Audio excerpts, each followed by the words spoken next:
ओम शांति। आज 9 सितंबर 2024 की साकार मधुर महावाक्य है। आज की मधुर महावाक्य में बाबा बोले, मीठे बच्चे, योग बल से बुरे संस्कारों को परिवर्तन कर स्वयं में अच्छे संस्कार डालो। ज्ञान और पवित्रता के संस्कार अच्छे संस्कार हैं। योग बल से बुरे संस्कारों को परिवर्तन कर स्वयं में अच्छे संस्कार डालो। ज्ञान और पवित्रता के संस्कार अच्छे संस्कार हैं। प्रश्न है, तुम बच्चों का बर्थ राइट कौन सा है? तुम्हें अभी कौन कौन सी फीलिंग आती है? उत्तर है, तुम्हारा बर्थ राइट है मुक्ति और जीवन मुक्ति। तुम्हें अब फीलिंग आती है कि हमें बाप के साथ वापस घर जाना है। तुम जानते हो कि बाप आए हैं भक्ति का फल मुक्ति और जीवन मुक्ति देने। अभी सबको शांति धाम जाना है, सबको अपने घर का दीदार करना है। ओम शांति। मनुष्य बाप को सच्चा पातशाह भी कहते हैं। अंग्रेजी में पातशाह नहीं कहते, उसमें सिर्फ सच्चा फादर कहते हैं। गॉड फादर इज ट्रूथ कहते हैं। भारत में ही कहते हैं सच्चा पातशाह। अब फ़र्क तो बहुत है, वह सिर्फ सच कहते हैं, सच सिखलाते हैं, सच्चा बनाते हैं।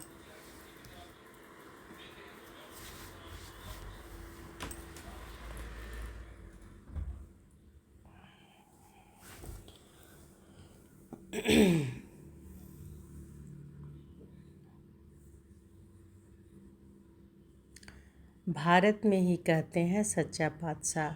अब फ़र्क तो बहुत है, वह सिर्फ सच कहते हैं, सच सिखलाते हैं, सच्चा बनाते हैं।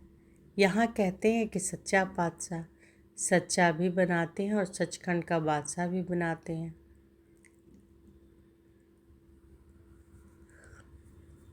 यह तो बरोबर है, मुक्ति भी देते, जीवन मुक्ति भी देते हैं, जिसको भक्ति का फल कहते हैं। लिबरेशन और फ्रूसन भक्ति का फल देते हैं और लिबरेट करते हैं। बच्चे जानते हैं हमको दोनों देते हैं। लिबरेट तो सबको करते हैं, फल तुमको देते हैं। लिबरेशन और फ्रूशन यह भी भाषा बनाई हुई है ना। भाषाएं तो बहुत है। शिव बाबा के भी नाम बहुत रख देते हैं।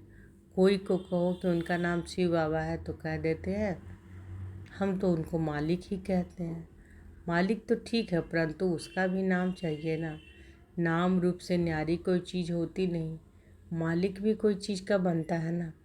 नाम रूप तो ज़रूर है।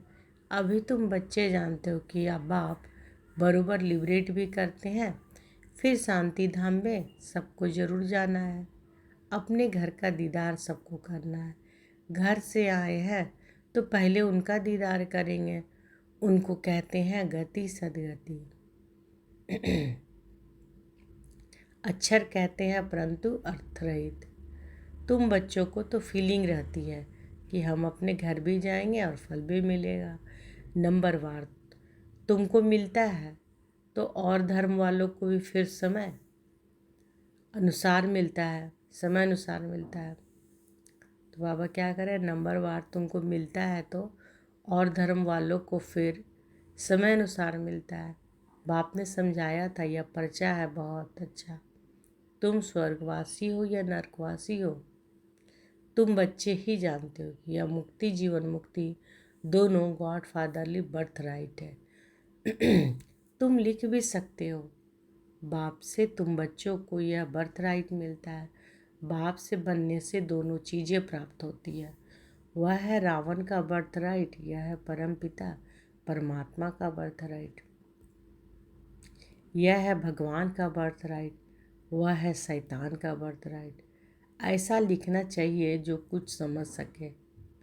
अब तुम बच्चों को हेवन स्थापन करना है, कितना काम करना है। अभी तो जैसे बेबीज़ है, जैसे मनुष्य कलयुग के लिए कहते हैं कि अभी बेबी बच्चा है, बाप कहते हैं सतयुग की स्थापना में बेबी है। अभी तुम बच्चों को वर्षा मिल रहा है, रावण को कोई वर्षा नहीं कहेंगे।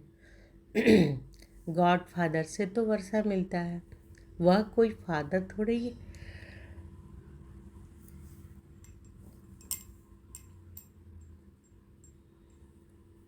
तो बाबा क्या कह रहे हैं, रावण का कोई वर्षा नहीं कहेंगे, रावण का कोई वर्षा नहीं कहेंगे, गॉड फादर से तो वर्षा मिलता है, वह कोई फादर थोड़े ही है। उसको रावण 5 विकारों को तो शैतान कहा जाता है, शैतान का वर्षा क्या मिलता है, 5 विकार में मिलते हैं। सो भी ऐसा करते हैं, तमो प्रधान बन जाते हैं। अब दशहरा कितना मनाते हैं, सेरेमनी मनाते हैं, बहुत खर्चा करते हैं, विलायत में भी निमंत्रण दे बुलाते हैं। सबसे नामी ग्रामी दशहरा मनाते हैं मैसूर का। पैसे वाले भी बहुत हैं, रावण राज्य में पैसा मिलता है तो अकल ही चट हो जाता है। बाप डिटेल में समझाते हैं, इनका नाम ही है रावण राज्य। उसको फिर कहा जाता है ईश्वरीय राज। राम राज कहना भी रॉन्ग हो जाता है। गांधी जी राम राज्य चाहते थे, परंतु समझते थे गांधी जी भी अवतार थे। उनको कितने पैसे देते थे, उनको भारत का बापू जी कहते थे। अब यह तो सारे विश्व का बापू है। अभी तुम यहाँ बैठे हो, जानते हो कि कितनी जीव आत्माएं होंगी। जीव शरीर तो विनाशी है, बाकी आत्मा है अविनाशी। आत्माएं तो ढेर है। जैसे ऊपर में सितारे रहते हैं ना, सितारे जागती है या आत्माएं जागते हैं, क्योंकि तुम हो धरती के सितारे और वह है आसमान के सितारे। तुमको देवता कहा जाता है, वह फिर उनको भी देवता कहा जाता है। तुमको लकी सितारा कहा जाता है ना। अच्छा, इस पर फिर आपस में डिस्कस करना। बाबा अभी इस बात को नहीं छेड़ते। यह तो समझाया है कि सभी आत्माओं का एक बाप है, इनकी बुद्धि में तो सब है। जो भी मनुष्य मात्र है सबका वह बाप है। वह तो सब जानते हैं कि सारी सृष्टि समुद्र पर खड़ी है। यह भी कोई सबको नहीं मालूम है। पाप ने समझाया था कि यह रावण राज्य सारे सृष्टि पर है। ऐसे नहीं कि रावण राज्य कोई सागर के पार है। सागर तो ऑलराउंड है ही। कहते हैं ना कि नीचे बैल है, उनके सींगों पर सृष्टि खड़ी है। फिर जब थक जाता है तो सिंह बदली करता है। अभी पुरानी दुनिया खलास हो, नई दुनिया की स्थापना होती है। शास्त्रों में तो अनेक प्रकार की बातें दंत कथाओं में लिख दी है। यह तो बच्चे समझते हैं कि यहाँ सब आत्माएं शरीर के साथ है। इनको कहते हैं जीव आत्माएं। वह जो आत्माओं का घर है वहाँ तो शरीर नहीं है। उनको कहा जाता है निराकारी। जीव आकारी है इसलिए साकार कहा जाता है। निराकार को शरीर नहीं कहा होता है। निराकार को शरीर नहीं होता। यह है साकारी सृष्टि, वह है निराकारी आत्माओं की दुनिया। इसको सृष्टि कहेंगे। उसको कहा जाता है इनकॉर्पोरियल वर्ल्ड। आत्मा जब शरीर में आती है तब वह चुरपुर चलती है, नहीं तो शरीर में कोई काम का नहीं रहता। तो उनको ही कहा जाता है निराकारी दुनिया। जितनी भी आत्माएं हैं वह सब पिछाड़ी में आनी चाहिए, इसलिए इसको पुरुषोत्तम संगम युग कहा जाता है। सब आत्माएं जब यहाँ आ जाती है तो वहाँ फिर एक भी नहीं रहती है। वहाँ जब एकदम खाली हो जाता है तब फिर सब वापस जाते हैं। तुम यह संस्कार ले जाते हो नंबरवार पुरुषार्थ अनुसार। कोई कॉलेज के संस्कार ले जाते हैं, कोई प्योरिटी के संस्कार ले जाते हैं। आना तो फिर भी यहाँ ही है, परंतु पहले तो घर में जाना है। वहाँ है अच्छे संस्कार, यहाँ है बुरे संस्कार। अच्छे संस्कार बदलकर बुरे संस्कार हो जाते हैं, फिर बुरे संस्कार योग बल से अच्छे होते हैं। अच्छे संस्कार वहाँ ले जाएंगे। बाप में भी पढ़ाने के संस्कार है ना, जो आकर समझाते हैं।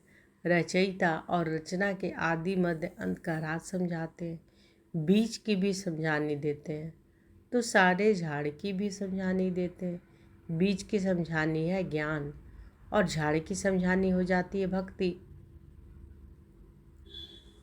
भक्ति में बहुत डिटेल होती है ना। बीज को याद करना तो सहज है, वहाँ ही चले जाना है। तमो प्रधान से सतो प्रधान बनने में थोड़ा ही समय लगता है, फिर सतो प्रधान से तमो प्रधान बनने में 5000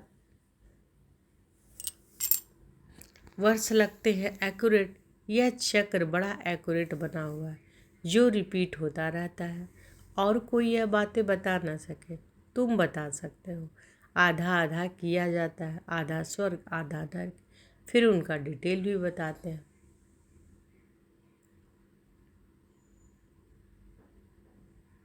स्वर्ग में जन्म कम, आयु बड़ी होती है। नर्क में जन्म जास्ती, आयु छोटी होती है। वहाँ है योगी, यहाँ है भोगी, इसलिए यहाँ बहुत जन्म होते हैं। इन बातों को दूसरा कोई नहीं जानता। मनुष्यों को कुछ भी मालूम नहीं है। कब देवता आए थे, वह कैसे बने, कितने समझदार बने, यह भी तुम जानते हो।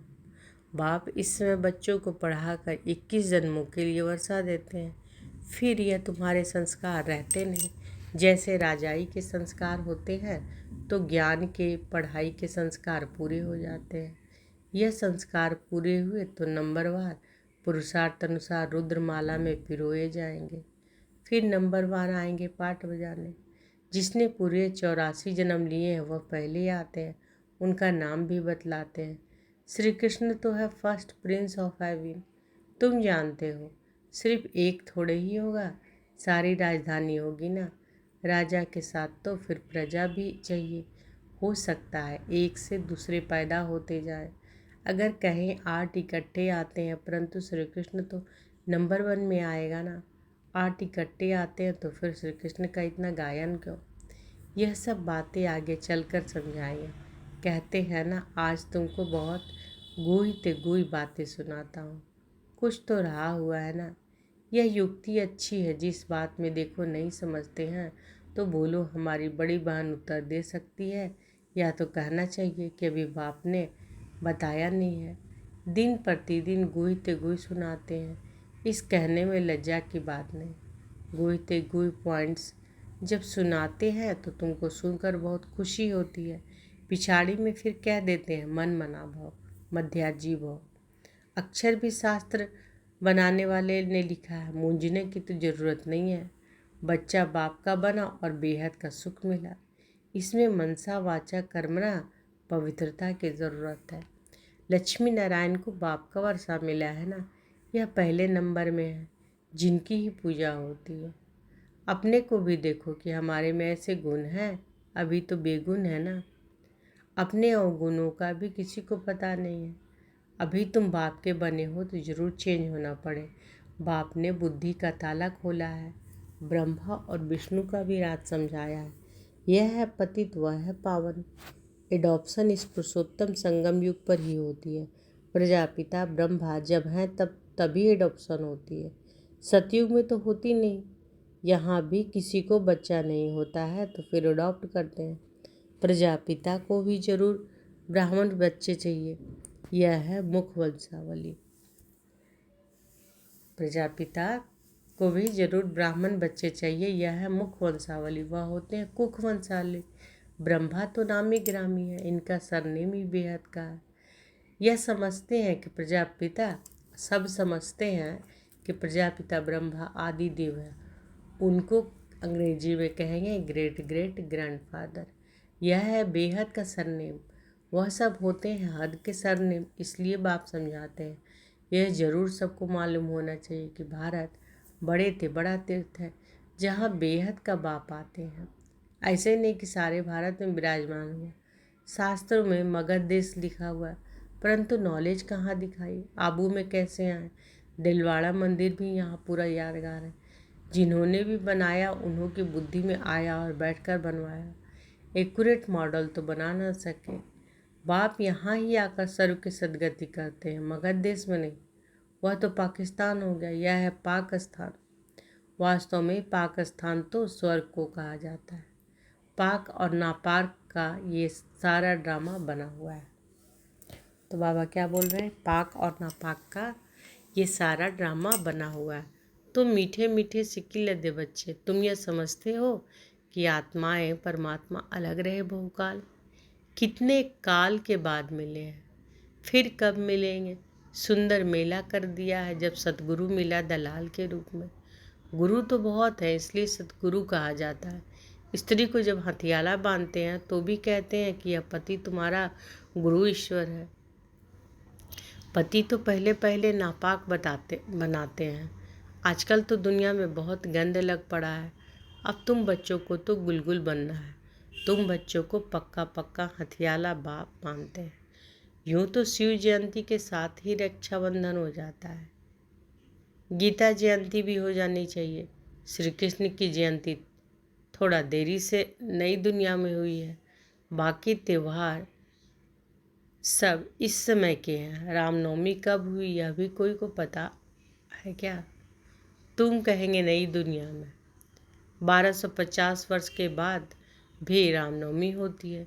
शिव जयंती, कृष्ण जयंती, राम जयंती कब हुई यह कोई भी बता नहीं सकते। तुम बच्चे भी अभी बाप द्वारा जान गए हो। एक्यूरेट बता सकते हो। गोया सारी दुनिया की जीवन कहानी तुम बता सकते हो। लाखों वर्ष की बात थोड़े ही बता सकते। बाप कितनी अच्छी बेहद की पढ़ाई पढ़ाते हैं। एक ही बार तुमको 21 जन्मों के लिए नंगन होने से बचते हो। एक ही बार तुम 21 जन्मों के लिए नंगन होने से बचते हो। अभी तुम 5 विकारों रूपी रावण के पराये राज्य में हो। तो अभी कहाँ है? 5 विकारों रूपी रावण के पराये राज्य में। अभी सारे 84 का चक्र तुम्हारी स्मृति में आया है। अच्छा, मीठे मीठे सिकिलधे बच्चों प्रति माता पिता बाप दादा का याद प्यार और गुड मॉर्निंग। रूहानी बाप की रूहानी बच्चों को नमस्ते। हम सब रूहानी बच्चों की रूहानी माता पिता बाप दादा को याद प्यार गुड मॉर्निंग और नमस्ते नमस्ते नमस्ते। शुक्रिया बाबा, शुक्रिया। धारणा के लिए मुख्य सार। पहला है, बेहद सुख का वर्षा प्राप्त करने के लिए मनसा वाचा कर्मणा पवित्र जरूर बनना है। अच्छे संस्कार योग बल से धारण करने, अपने को गुणवान बनाना है। बेहद सुख का वर्षा प्राप्त करने के लिए मनसा वाचा कर्मणा पवित्र जरूर बनना है। अच्छे संस्कार योग बल से धारण करने, अपने को गुणवान बनाना है। दूसरा, सदा खुशी में रहने के लिए बाप जो रोज गुई गुई बातें सुनाते हैं उन्हें सुनना और दूसरों को सुनाना है। किसी भी बात पे मूंझना नहीं, युक्ति से उत्तर देना है, लज्जा नहीं करनी। बाबा वरदान दिए हैं तो अनुभव करें कि बाबा का वरद हस्त हमारे सिर पर है। बाबा ने वरदान दिया, सुख स्वरूप बन हर आत्मा को सुख देने वाले मास्टर सुखदाता भव। सुख स्वरूप बन हर आत्मा को सुख देने वाले मास्टर सुखदाता भव। जो बच्चे सदा यथार्थ कर्म करते हैं उन्हें उस कर्म का प्रत्यक्ष फल खुशी और शक्ति मिलती है। उनका दिल सदा खुश रहता है।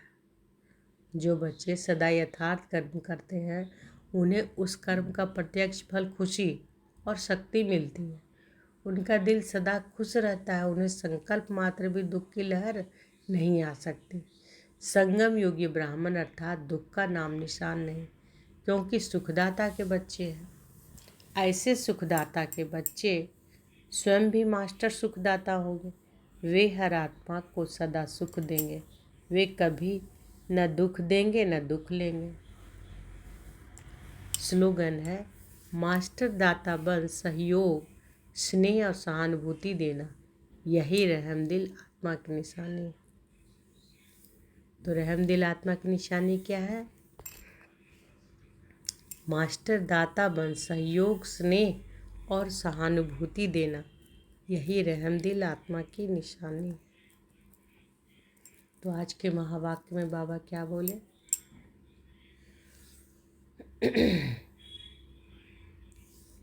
बाबा बोले कि योग बल से बुरे संस्कारों को परिवर्तन कर स्वयं में अच्छे संस्कार डालो। ज्ञान और पवित्रता के संस्कार अच्छे संस्कार हैं। अच्छा, शुक्रिया बाबा, शुक्रिया। ओम शांति।